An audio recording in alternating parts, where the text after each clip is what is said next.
Fatwa? Ana lastu ahlan bi fatwa. Mudah-mudahan bukan pertanyaan fatwa.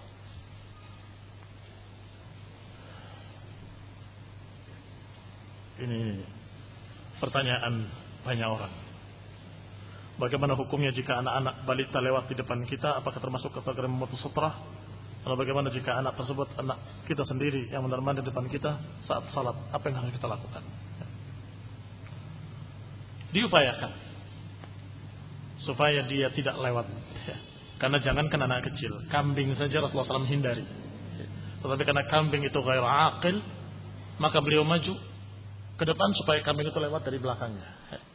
Rasulullah mendekati sutra dan kambing lewat di belakangnya. Dan kemudian dikatakan oleh Syekh ketika ditanya tentang orang yang jahil atau anak kecil, maka beliau menyatakan, rahimahullah, masih saya ingat ucapan beliau, dudukkan seperti kedudukan kambing tadi. Kemudian hadirin tertawa. Kata Syekh, kenapa tertawa kalian? Ada satu kesamaan, dia nggak ngerti, dia juga nggak ngerti. Jadi bukan kita menghinakan orang tadi, tidak. Tetapi artinya perlakukan seperti itu. Disuruh begini, nggak mau, suruh nggak mau, ya suruh lewat dari belakang. Kamu yang maju, kalah. Biar dia lewat dari belakang. Fahada fatwa dari Syekh Ibnu Utsaimin rahimahullah.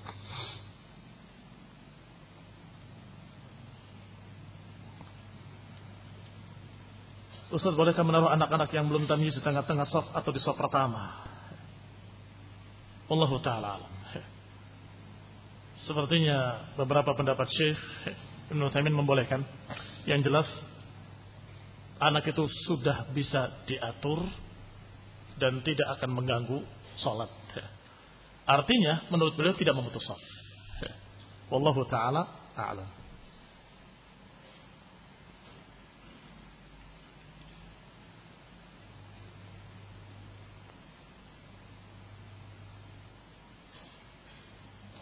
Mohon nasihat Ustadz dan doa ikhwah semua untuk saudara-saudara kita Salafi Ahlus Sunnah, khususnya kaum muslimin yang berada di daerah Pakistan, Dieng, yang sedang dilanda bencana alam. Hafizahumullah. Semoga Allah menjaga mereka, menyelamatkan mereka. Semoga Allah jadikan mereka sabar.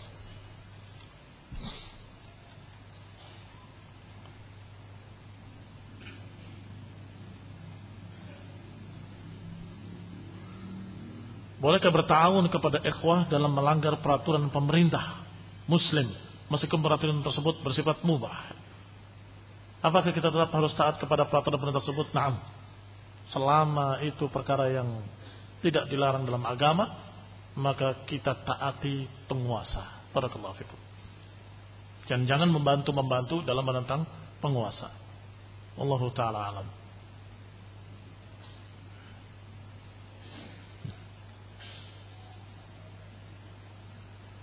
Bismillah, mohon penjelasan akidah. Akidahnya Ustaz Ja'far Soleh, akidahnya Abdul Mu'ti Al-Maidani, akidah Dzulqarnain bin Sanusi, dan akidahnya Hanan Bahannan. Allah yahdikum, baru saya tanyakan tadi. Nah, mereka sering ketemu para ulama, dan mereka tahu siapa mereka, sehingga kamu tanyakan pada mereka, para ulama, bagaimana beliau-beliau. Dan tentunya tidak sama empat ini. Saya melihatnya tidak sama. Ada tatafawat di antara mereka. Ada yang mutasahil seperti Ja'far Saleh. Ada yang sembrono seperti Hanan Bahannan. Ada yang lebih ringan dari mereka-mereka. Sehingga tidak bisa kita katakan dengan satu kesimpulan akidah lagi. Akidahnya bagaimana? Pertanyaannya sudah menuduh berarti. Pertanyaannya sudah menuduh.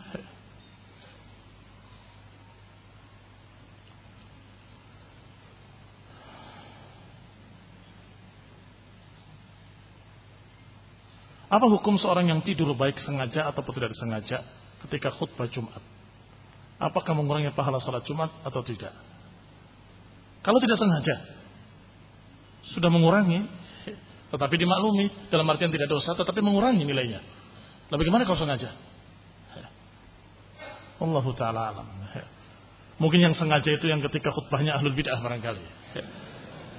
dia salah masjid. Karena ada beberapa ustadz yang memfatwakan begitu. Katanya Ustadz Bulan, kalau yang ngenuas bulan tidur aja. Dan saya tidak tahu. Jawabannya saya tidak tahu. Wallahu ta'ala alam. Tapi kalau sengaja tidur dalam keadaan khutbah Jumat dan khutbah Jumatnya adalah seorang ahlu sunnah, maka ini yang kalau lahun saja. La Jum'ata lahu. Bagaimana kalau sengaja tidur? Nah.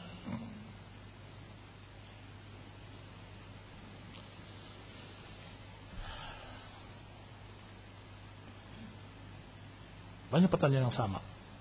Yang mirip-mirip.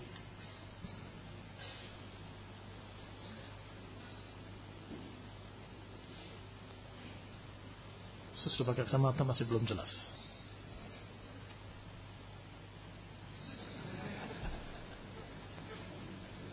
Gak kebaca. Allahu ta'ala alam.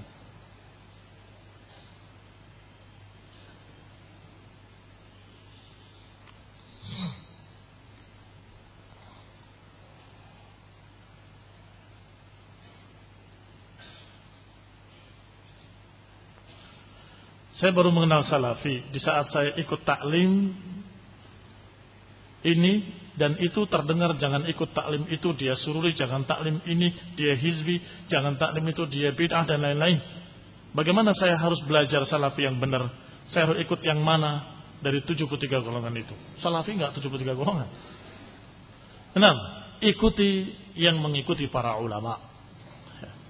Terutama kibar al-ulama, al-akabir. Yang kabir fi sinni wa kabir fi ilmih. Yang kabir dalam ilmunya dan juga besar dalam umurnya. Nah, seperti yang sudah sebutkan tadi. Syekh Rabi, Syekh Shalal Fauzan. Nah.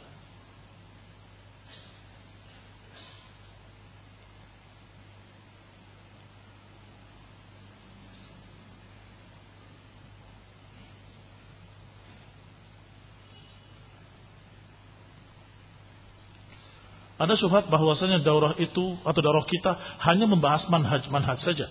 Padahal inti dakwah ini kan tauhid dan masih banyak yang melakukan kesyirikan. Berarti dia nggak ngerti bagaimana dakwah kita. Nah, kebanyakan dakwah kita tauhid di mana-mana. Bahkan kemarin daurah di Palembang juga tauhid.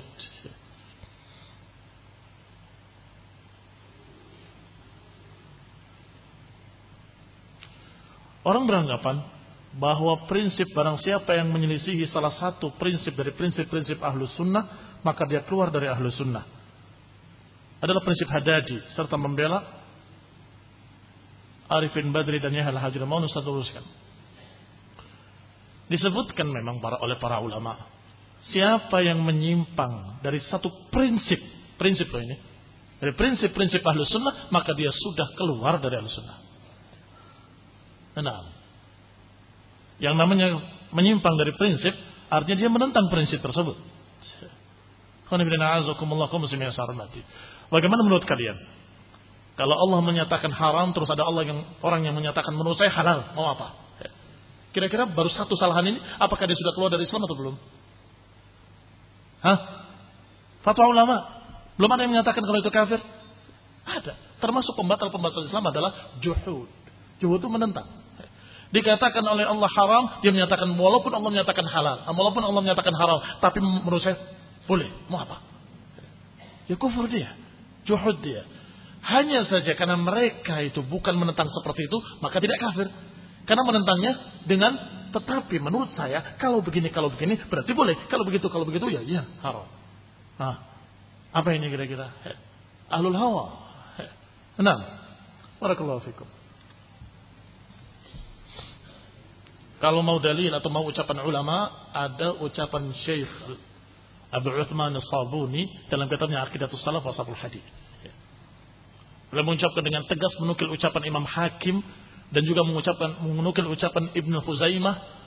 Barang siapa yang tidak menyatakan seperti ini, fahuwa kafirun.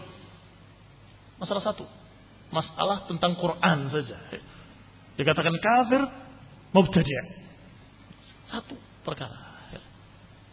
Falyarji' ilaihi. Silakan merujuk kembali kepada kitab Aqidatus Salaf wa Ashabul Hadits.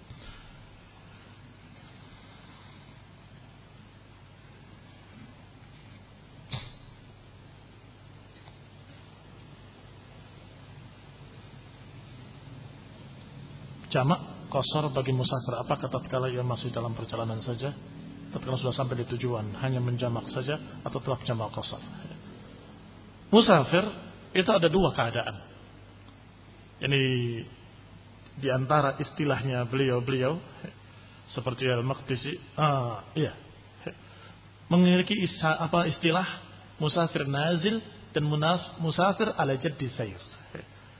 Kalau musafir nazil adalah yang sedang singgah di satu kota untuk beberapa hari. Sedangkan musafir ala jaddi sayr dalam keadaan dia di tengah-tengah perjalanannya. Apa perbedaannya dalam hukum? Menurut beliau rahimahullah, kalau musafir nazil itu disunahkan mengqasar tapi tidak menjamak. Sebagaimana Rasulullah SAW ketika nazil, ketika singgah untuk beberapa hari di Mina, beliau musafir, tapi salat 2 rakaat pada waktu-waktunya. Salat zuhur 2 rakaat pada waktu zuhur, dan salat asar 2 rakaat pada waktu asar. Salat maghrib 3 rakaat pada waktu maghrib, dan salat isya pada waktu isya 2 rakaat. Qasar tapi tidak dijamak. Tetapi ketika dalam keadaan ala jaddi sair, ketika perjalanan dari Arafah menuju Mina, karena keluarnya hampir maghrib dan belum salat maghrib, beliau takhir dan salat di Muzdalifah dengan jam'an wa qasran, karena ala jaddi sair. Ketika kamu dalam perjalanan istirahat, busnya berhenti di rumah makan, ada masjidnya. Apa itu? Nazil atau ala jaddi sair? Masih ala jaddi sair. Walaupun dari satu sisi dikatakan sedang singgah, tapi karena singgah sesaat untuk salat, maka itu tidak dikatakan nazil. Dikatakan bahwa dia ala jaddi sair. Maka salat qasar wa jamak. Tapi ketika dia sudah ada di Jogja atau di Solo untuk beberapa hari, seminggu, 2 minggu, maka dia dianjurkan mengqasar saja, tidak menjamak. Dan Syekh Ibnu Utsaimin rahimahullah menyatakan dan menganjurkan untuk salat bersama kaum muslimin. Salat bersama kaum muslimin berarti ya tidak bisa qasar, ikut bersama mereka kaum muslimin. Wallahu taala a'lam bis-shawab. Wa barakallahu fikum wa jazakumullahu khairan. Subhanaka wa bihamdik, asyhadu an la ilaha illa anta astaghfiruka wa atubu ilaik. Wassalamu alaikum warahmatullahi wabarakatuh.